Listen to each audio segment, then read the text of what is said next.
Праздник День учителя сегодня отмечают сотрудники всех образовательных учреждений. Учителя по праву играют неоценимую роль в жизни каждого человека. Они вкладывают в нас мудрость, знания и направляют на правильный жизненный путь. Настоящим наставником для своих подопечных стала учитель 6-й школы Назрани Хава Албакова. Она посвятила себя этой нелегкой и в то же время благородной профессии обучать новые поколения.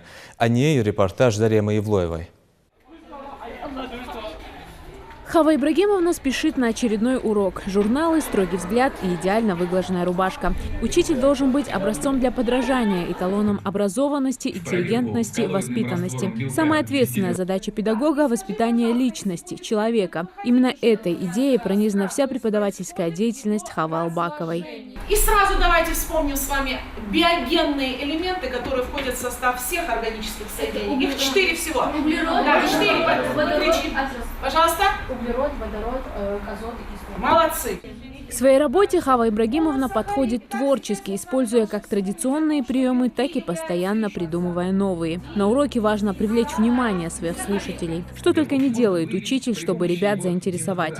Проводит урок в форме игры, викторины, конкурса, составляет презентацию или флипчарт.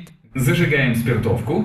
Наливаем в демонстрационную пробирку коллоидный раствор белка в дистиллированной воде. Хава Ибрагимовна, стаж работы которой почти 30 лет, уверена, чтобы стать преподавателем, нужно не просто любить детей, а полностью отдаваться работе с ними, не жалея ни сил, ни времени. Профессию я выбрала уже давно, еще в детстве. У меня был очень хороший учитель начальных классов Скрылева Людмила Сергеевна. Она для меня была просто идеалом требовательности, идеалом ответственности. И смотря на нее, мне всегда хотелось быть только учителем. И вот мои все детские игры заключались вот в игре в школу. Я играла с игрушками, была всегда учителем, в принципе, для этих игрушек. Вот мне кажется, что этот человек повлиял на выбор моей профессии.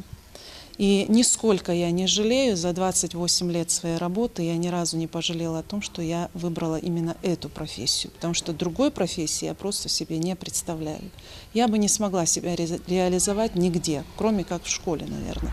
В 6-й школе есть профильные классы. Сейчас урок биологии проходит в 10-м химиобиологическом. Многие из этих ребят собираются стать врачами, поэтому профильные предметы знают на зубок. У нас в неделю 6 часов химии и 4 часа биологии. Также 4 часа физики, так как сейчас при поступлении в вузы нужна еще и физика.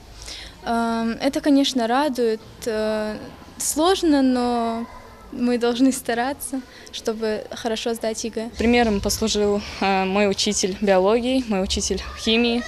Именно они направили меня в эту сферу, так как просто шикарное преподавание этих предметов. Они меня вовлекли в это. Выбрала я химико-биологический, потому что в будущем хочу связать свою жизнь с медициной. Хочу дарить людям такую уверенность в себе, дарить им красивые улыбки. А в соседнем кабинете 6-й класс знакомится с творчеством Пушкина. Русская классика Золотого века – любимая тематика молодого преподавателя Мадины Мусаевны. Именно любовь к литературе помогла девушке определиться с профессией. Мороз и солнце, день чудесный, еще ты дремлешь, друг прелестный. Пора, красавица, проснись. Мадине Харсиевой всего 22 года. В школе девушка преподает 2-й год. Когда дети видят перед собой молодого учителя, многие начинают хулиганить. Но Мадина Мусаевна в таких ситуациях не теряется. По образованию девушка не только филолог, но и психолог. Я даже, учась в школе, интересовалась уже психологией людей, то, как они себя ведут, как жесты выдают и так далее. Бывает такое, что уже знаю типологию людей, психологию некоторых детей, можно разобраться, как к ним можно отнестись. Каждому ребенку нужно сначала искать индивидуальный подход. Бывает так, что у ребенка проблемы в семье, и он из-за этого бывает или неусидчивым, или наоборот, он бывает зажатым. Нужно учитывать все факторы, которые влияют на этого ребенка. Учителем может стать любой, но полностью отдаться данной профессии может не каждый. Именно поэтому учитель – это призвание. Действительно, стоит быть учителем ради того, чтобы встретить выпускника, который тебе говорит спасибо. Встретить ребенка просто сегодняшнего с улыбкой, который заходит с улыбкой на лице в школу, который приносит тебе этот букет цветов в огороде собранный. И благодарность родителей. Мне кажется, что ради этого стоит быть учителем. Зарема Ивлоева, Хамзат Халухоев, Новости 24.